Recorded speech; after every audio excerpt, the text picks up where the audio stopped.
Hello mga kabati, ngayong araw pala ay naisipan ko uling magpunta sa likuan ng bahay ng aking lola at tayo mga ngalikot na naman ng kung ano-ano doon. Eto nga't nag-umpisa na ako maglakad papunta sa likod ng bahay ng aking lola na may dalang gulak. Eto na nga pala mismo view ng likod ng bahay ng aking lola. Masyadong makalat, diba? Eto na nga tinumpisahan ko na ang pagpapanggap. Nakakala mo'y tunay sa totoong buhay. Wala nga pala akong maisabi sa oras na ito or ma-voice over, kaya kukwento ko na lang bakit ako nagbalik sa pagbablog. Di ko rin alam kung bakit nga pala ako yung bumalik sa pagbablog, pero nainganyo lang kasi ako kasi sayang yung mga oras at panahon. Siguro sa panonood ko na rin ng mga vlog kaya nainganyo ako. Mapalag pala tayo sa ginagawa ko. Medyo marami-rami na nga pala akong nagamas dyan at nasusunod na damo. Medyo naglinis-linis na rin pala yung area na akin na pwestuhan.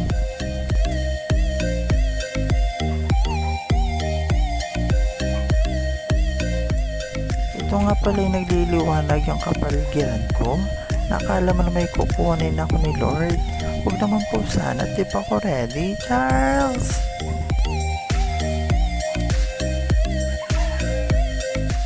Siyempre lilipat tayo ng ibang pwesto para malawak-lawak naman yung ating malilinisan. Hindi pa nga nakakaisang oras ang beshi mo pero pagod na. Huwag ka mag-alala beshi, marami-rami at mahaba-haba pang oras mong guguguli mo dyan.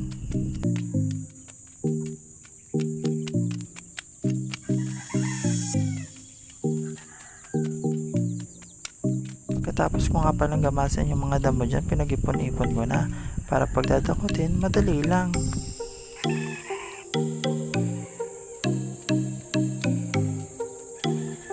Ito na nga't may susulpot dyan. Ito nga pala yung alaga naming manok na kada may pupunta ako dito ay kasunod ko na agad.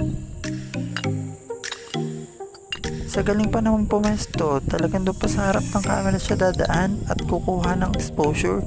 So gagawin ko nga tong model. Ito na nga't hindi nga ako nagkamali. Naalala ko nga pala na wala yung anak na sisyo nito. Nanakaw siguro o nadampot ng kung sino. Kung sino ka mang kumuha sa sisyo, sana maging masaya ka. Kada nga pala mapunta ko sa likod ng bahay ng lola ko, sinasamahan ako na mag-iinang manok na ito. Ayaw siguro ako mag-isa. Pero okay na din yun, at least may kasama ako. Dito nga pala inumpisahan ko na ayusin yung mga yero dahil ito yung gamit para pantapon sa mga kulungan ng manok namin. Tsaka pinagpapatas ko na ng ayos yung mga basura na nasa ibabaw ng kulungan ng manok namin. Tingnan po, nandito na naman yung manok. Talagang napwesto siya sa may camera. At dito nga pala dinahandahan ko lang ang paggalaw sa mga yero dahil baka masugatan ako. May mga kalawang pa naman ito. Ito na nga't nangangati na ang pensyo nyo. Pero go lang, kailangan matapos to. Una nga pala inilagay ko yung kahoy na paglalagyan ng yero at pagpapatungan ito. Sunod nga pala yung yero, medyo mabigat nga pala ito.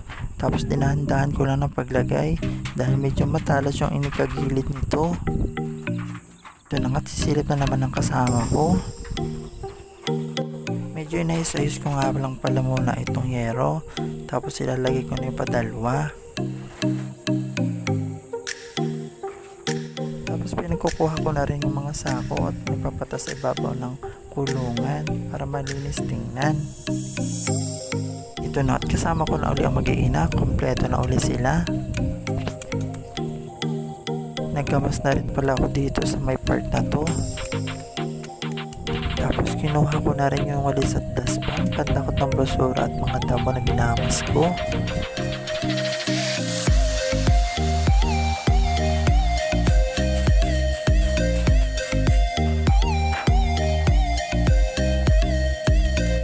Dito na pala yung last na area na gagamasan ko dahil halos lahat ay nagamasan ko na. Sabay dakot na pala sa ginamas.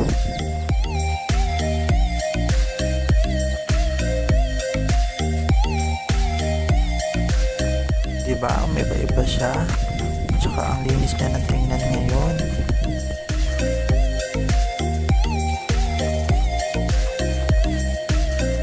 Dito nga pala sa part na to, i-check ko muna yung mga lilinisin ko. Dito nga pala namin kinukuha yung saging at pinuputol. Tingnan niyo, may isang bubig na kami ulit na puputulin. Isa maunahan pa kami ng mga ibon. Ito na nga, tinumpisahan ko na ang pagtanggal sa mga layang dahon ng saging. Buti dito sa amin wala masyadong ahas na andyan ka kasi Char. Pero pasukan kasi itong areang ito kaya natatakot ako minsan maglinis dito. Basta sa part na ito ay pinagtatanggal ko lang yung mga layang dahon ng saging.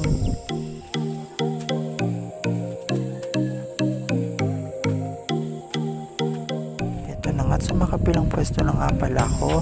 Pinapuputol ko na dito yung mga kahoy at mga sanga na ang lagot tingnan. Pero syempre, kasama ko pa rin na mag-iina. Tapos tinanggal ko na rin pala yung mga bagay na nakakapit sa puno ng lemon namin. Nung pinutol ko nga pala itong puno ng kamuting kahoy, may naalala ko ng kabataan ko. Ito na nga't kukuha ako para ipakita sa inyo.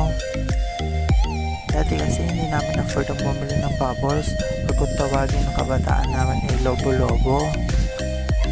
So ito yung nahanap namin para may maipalobo kami or di kay sabon na ikilos ko sa palad sabay hihibihan. Unang gawa ko nga pala ay naputol pero ito pa dalawa gumana siya. Ang dami pang nalabas na bubbles. Pagkakaalam ko ginagamit nga pala tong halamang gamot dahil nakakapagpagaling ito ng mga karamdaman. Di pa na kontento ang beshi mo ay kumuha na ulit siya ng isa para ipagmayabang lang sa inyo. Sana mainggit kayo, Charles! At hindi nagsisi sa last na kinuha dahil ang laming lumabas na bubbles. Yung tinapon ko na nga siya tapos pinulot ko ulit tapos pinipilit ko pa siya na hipihan pero wala na.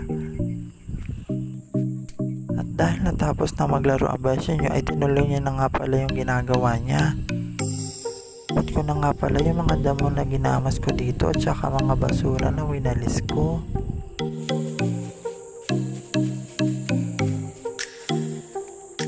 Ayan na, tingnan nyo, ang linis niya ng tingnan dahil nagamasa na siya. At dahil hindi ako iniiwanan na rin ng mga kasama ko dito. At kahit na hindi ako tinulungan, at least sinamahan ako, okay na yun. Ito na pala yung finished product. Char, finished product. Joke. Ito na pala yung area na nilinisan ko.